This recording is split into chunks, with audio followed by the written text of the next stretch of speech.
तो है कैसे मनाई।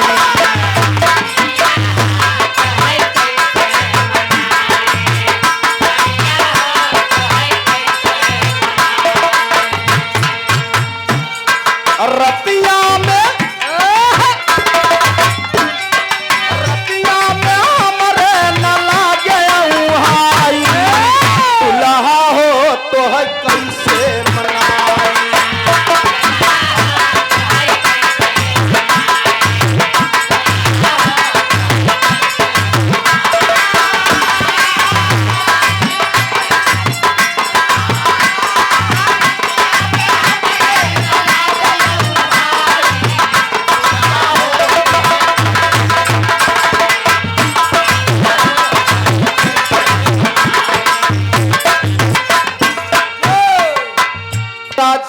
आपको ओर से पुनः 501 रुपया का महा पुरस्कार हुआ। सादर चरणों में नमस्ते प्रणाम बा।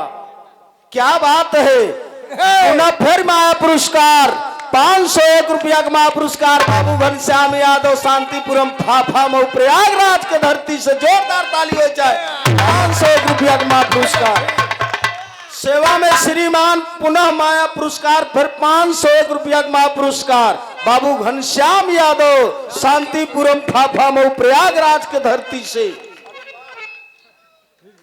फिर 501 रुपया का महा पुरस्कार दिए बाबू घनश्याम यादव शांतिपुरम फाफा मऊ प्रयागराज से।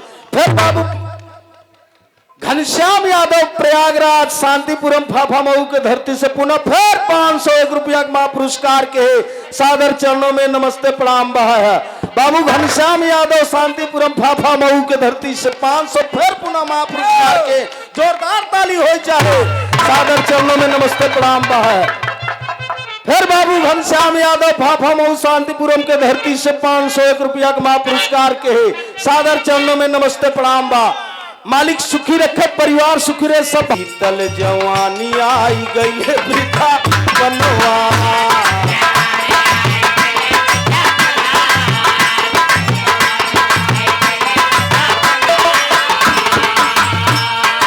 अबहू से चेत कर हमरे सपना।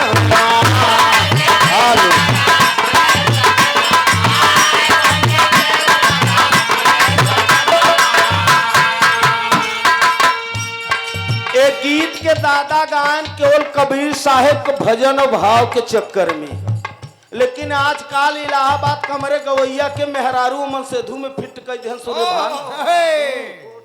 जितना नगद चीज बारे में न सोची उतना गलत पर भाग जाए कि खोट खोट क्या हुआ था। दुए तीन गाना बचा छैया हो तो कैसे मनाई का जाना दे छहर वाली का जरा।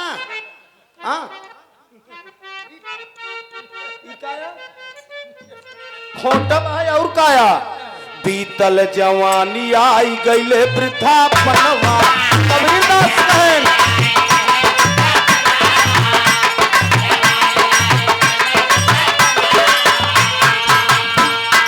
अबहू से चेत कर हमरे सजना।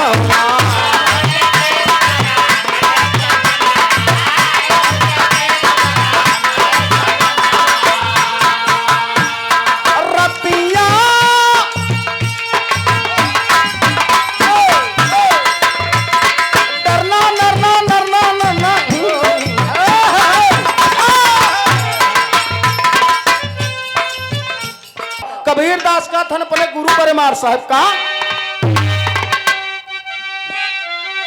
रतिया में हमरे न लागे उहाई, दुल्हा हो तो है